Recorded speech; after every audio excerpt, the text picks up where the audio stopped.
Assalamualaikum warahmatullahi wabarakatuh. Perkenalkan, nama saya Dela Puspita Anggraini. Saya dari kelas 12 MIPA 2. Di sini saya akan menjelaskan tentang pengertian lemak. Lemak adalah senyawa kimia tidak larut dalam air yang disusun oleh unsur karbon, hidrogen, dan oksigen.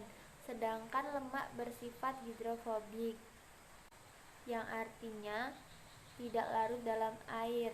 Untuk melarutkan lemak dibutuhkan zat khusus seperti ether, kloroform, dan juga benzen. Assalamualaikum warahmatullahi wabarakatuh. Perkenalkan, nama saya Eka Yulianti dari kelas 12 MIPA 2. Klasifikasi lemak. Lemak awal. Lemak awal ialah senyawa datang tentang karena prosedur hidrolisis korosif lemak, misalnya kolesterol dan asam lemak. Berdasarkan di atas, lemak dapat dibagi menjadi dua bagian, antara lain yang pertama, direndam lemak tak jenuh. Tidak perlu dengan alasan bahwa hal itu dapat diatur oleh tubuh dan pada umumnya kuat pada lemak suhu kamar. Asam direndam berasal dari lemak makhluk, misalnya margarin. Yang kedua, asam lemak tak jenuh.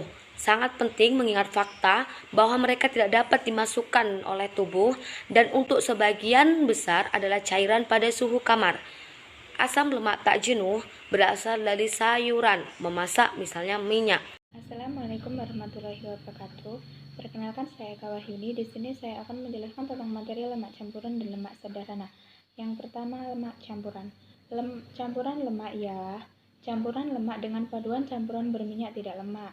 Contoh, lipoprotein atau campuran lipid dan protein, fosfolipid atau campuran lipid dan fosfat, dan fosfatidilkolin atau yang merupakan campuran dari lipid dan fosfat kolin. Yang kedua, lemak sederhana. Lemak sederhana terbuat dari trigliserida yang terdiri dari gliserol dan 3 lemak tak jenuh bercampur lemak. Contoh langsung ialah lilin malau atau plastilin, atau lemak sederhana yang kuat pada suhu kamar, dan minyak cairan berminyak dasar pada suhu kamar. Assalamualaikum warahmatullahi wabarakatuh. Perkenalkan, nama saya Nyoman Nandini dari kelas 12 MIPA 2. Di sini saya akan menjelaskan sifat-sifat lemak. Yang pertama yaitu tidak larut dalam air tetapi larut dalam pelarut organik seperti ether, CHCl3, benzen, alkohol atau aseton panas, ethylene, dan lain-lain, serta dapat diekstraksi dari sel hewan atau tumbuhan dengan pelarut tersebut. Yang kedua, secara kimia, penyusun utama adalah asam lemak atau dalam 100 gram lipid terdapat 95% asam lemak.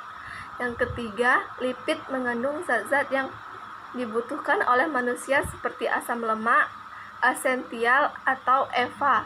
Contohnya, asam linoleat. Dari asam linoleat dapat dibuat asam linoleat dan asam arakidonat. Assalamualaikum warahmatullahi wabarakatuh. Saya Kinkin Tamara dari kelas 12 MIPA 2 ingin membacakan tentang struktur lemak. Pada rumus struktur lemak di samping R1COOH, R2COOH adalah molekul asam lemak yang terikat pada gliserol. Ketiga molekul asam lemak itu boleh sama atau disebut asam lemak sederhana dan boleh berbeda disebut asam lemak campuran. Tetapi pada umumnya, molekul lemak terbentuk dari 2 atau lebih asam lemak. Assalamualaikum warahmatullahi wabarakatuh. Perkenalkan, nama saya Ika Septianingsi dari kelas 12 MIPA 2. Saya akan membacakan materi tentang klasifikasi lemak, yaitu reaksi kimia pada lemak. 1. Reaksi pembentukan hidrolisis. Reaksi pembentukan hidrolisis adalah dua reaksi yang saling berkebalikan reaksi kimianya. Adalah sebagai berikut. Reaksi pembentukan lemak esterifikasi, asam lemak plus gliserol, lemak plus air. Reaksi hidrolisis lemak, lemak air hamin, asam lemak plus gliserol. Contohnya adalah reaksi pembentukan lipid, dan reaksi hidrolisis lipid adalah pembuatan gliseril dan pembuatan gliserol lauroleolinolenat. 2. Reaksi saponifikasi. Reaksi saponifikasi atau penyabunan adalah campuran lemak dan basa kuat yang menghasilkan sabun atau garam lemak dengan gliserol. Reaksi saponifikasi adalah sebagai berikut. lemak plus basa kuat, garam lemak atau sabun plus gliserol. 3. Reaksi hidrogenasi. Reaksi hidrogenasi adalah reaksi penjenuhan lemak yang mengubah wujud lemak menjadi bentuk padat. Assalamualaikum warahmatullahi wabarakatuh. Perkenalkan, nama saya Dewi Purwanti dari kelas 12 MIPA 2, ingin menjelaskan tentang fungsi lemak. Fungsi lemak yang pertama, melindungi tubuh. Lemak membentuk jaringan adiposa dan membran yang melindungi organ dalam seperti jantung, ginjal, dan hati. Yang kedua, membawa pesan kimiawi. Sifat lemak yang tidak terlarut dalam air, namun juga dapat melewati air dalam bentuk esterifikasinya, sangat cocok untuk membawa pesan kimiawi atau sinyal dari otak ke tubuh dan sebaliknya. Yang ketiga, cadangan energi. Lemak dalam bentuk trigliserol adalah cadangan energi terbesar yang bahkan bisa menggantikan peran glukosa saat tubuh kekurangan karbohidrat. Yang keempat, menjaga suhu tubuh. Lapisan lemak di bawah kulit dapat mempertahankan tubuh dari udara dingin dan menjaga agar suhu tubuh tetap hangat. Inilah mengapa orang dengan tubuh kurus lebih cepat merasa dingin dibandingkan orang dengan tubuh gemuk.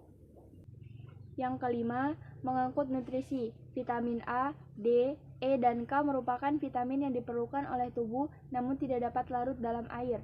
Yang keenam, membentuk hormon. Lemak merupakan bahan baku pembuatan hormon estrogen, testosteron, pembuatan progesteron. Selain hormon, lemak juga merupakan bahan baku garam empedu.